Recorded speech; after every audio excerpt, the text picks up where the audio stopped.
জনগণের স্বার্থবিরোধী এই বন্ধের জেরে আজ চরম ভোগান্তির শিকার হতে হয়েছে সাধারণ মানুষকে। রাজধানী আগরতলার রাধানগর বাসস্ট্যান্ডে দেখা যায় খোয়াই, তেলিয়ামুড়া, কৈলাসহর ও মানিক ভান্ডারগামী অধিকাংশ যানবাহন বন্ধ থাকায় যাত্রীরা বিপাকে পড়েছেন।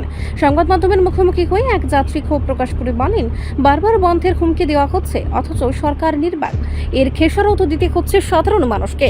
একদিকে সময় নষ্ট হচ্ছে, অন্যদিকে জরুরি কাজকর্ম ব্যাহত হচ্ছে। বাসস্ট্যান্ডে উপস্থিত বহু যাত্রী অভিযোগ করেন, বন্ধের ফলে স্কুল, কলেজ, অফিস, চিকিৎসা ও অন্যান্য প্রয়োজনীয় কাজে যেতে গিয়ে চরম হয়রানির শিকার হচ্ছেন তারা। মোহনপুরগামী কিছু ছোট গাড়ি চললেও খোয়াই, তেলিয়ামুড়া, কৈলাসহর ও মানিক ভান্ডার রুটে যান চলাচল প্রায় সম্পূর্ণ বন্ধ ছিল। সরকারের নীরবতা এবং বারবার বন্ধের প্রভাবে সাধারণ মানুষের দুর্ভোগ নিয়ে প্রশ্ন তুলেছেন যাত্রীরা। রাধানগর বাস স্ট্যান্ডে আজ সেই ক্ষোভের চিত্র স্পষ্টভাবে ফুটে উঠেছে। এখানে তো বাস চলছে না, আপনারা আইলেন দেখলাম আমি। ট্রেন চলছে কি না? কি বললো তারা? তারা বলছে ট্রেন আজকে চলতো না, মানে আজকের দিনে বন্ধ। আজকের দিনে বন্ধ। আচ্ছা, কোন স্টেশনে গিয়েছিলেন আপনি? এটা বাজারঘাট। কটার সময় গিয়েছিলেন? এই তো গতকালকে প্রায় 6টা 6:30 দিকে। আচ্ছা, এখন গাড়ি চলবো আপনি জানেন?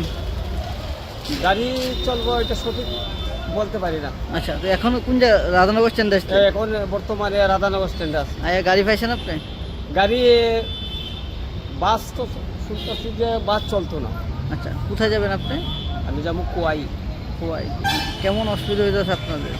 কোয়াই আমার বাড়ি। আচ্ছা, কেমন অসুবিধা হচ্ছে আপনাদের? অসুবিধা হচ্ছে বলতে আমি ওখানে আত্মীয় স্বজনের বাড়ি কামালঘাট যাইতেছি। আচ্ছা, মানে এমন যে বদ্ধ থাকে, আপনাদের সাধারণ জনগণ আসা যাওয়া করতে কেমন?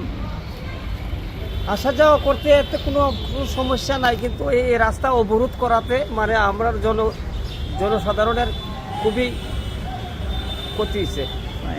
এজ এ নাগরিক হিসেবে রাজ্য সরকারের প্রতি আপনার কি বার্তা থাকে, কি মেসেজ দিবেন আপনারা এই যে অসুবিধা হয় আপনাদের? এটা আমি সঠিক বলতে পারি না। রাজ্য সরকারের প্রতি আমি মানে কি করবে সাধারণ জনগণ? একটা ভোটার আপনি একটা ভোট তো দেন, মানে কি করবেন? আপনাকে অধিকার আছে করার মতো, কি করবেন? এই বন্ধ থাকলে আপনার কেমন অসুবিধা হয়? এটা খুবই খারাপ। আমাদের এইভাবে যদি রাজ্য সরকারের প্রতি যদি আমাদের রাস্তার অবরোধ হলে আমরা তো খুবই ক্ষতিকারক আমার জনগণের চলাক্ষেত্রে বা সব দিকেতে আমরা অসুবিধা। আপনার নাম? আমার নাম গোবিন্দ দেবনাথ। পুরো বাড়ি কোথায় আপনার? বাড়ি কোয়ার চেবরি। তো কারণটা জানেন না কিছু? কি আমরা শুন কোনো কারণ জানি না, আমরা তো চলে গেছি গাড়ি, আমরা হেদামারা বেঞ্চি সার্ভিস ঠিক আছে। আচ্ছা, আপনি কোন কোন জায়গায়? আমরা হেদামারা সিমনা চালু আছে, আমরা কোনো বদ্ধ নেই। আচ্ছা, এদিকে শোনা গেছে কিছু বন্ধ। এটা কইতে পারি না, আমরা ড্রাইভার ডুবার আইসে না, কোনো কইতে পারি না সঠিক এটা কি বদ্ধ না বদ্ধ, কিন্তু আমরা রোড চলছে। আচ্ছা, রাধানগর স্ট্যান্ডে প্রত্যেক কিন্তু আপনি আইন গাড়ি চালান, হ্যাঁ। মানে প্রত্যেক এমন পরিস্থিতি থাকে না অন্যদিন বৃদ্ধি থাকে? না, এরকমই থাকে পরিস্থিতি, এখন যে পরিস্থিতি এরকমই আছে। আমরা তো মানে কোনো এবার বুঝতে একটু লোকটা কম ঠিক আছে স্ট্রাইক বাইকটা, আর এমনই পরিস্থিতি থাকে। আচ্ছা, হ্যাঁ। আর এখানে কোন কোন রুটে গাড়ি চলে বেশিরভাগ? বেশি চলে তো বেশিরভাগ তো মোহনপুরি চলে, মোহনপুরি গাড়ি বেশি। আর কিছু গাড়ি বদ্ধ রয়েছে শোনা গেছে, কোন কোন গাড়ি জানাই মজা শুনছেন নি? খোয়াই কমলপুর চলছে না। আচ্ছা, আর এদিকে কোনো কাস্টমার প্যাসেঞ্জার আয়া আপনার লোক কথা কথা কইছে এই বিষয় নিয়ে? না, এই বিষয়ে থ্যাংক ইউ। রিপোর্ট সংবাদ প্রতীক্ষা।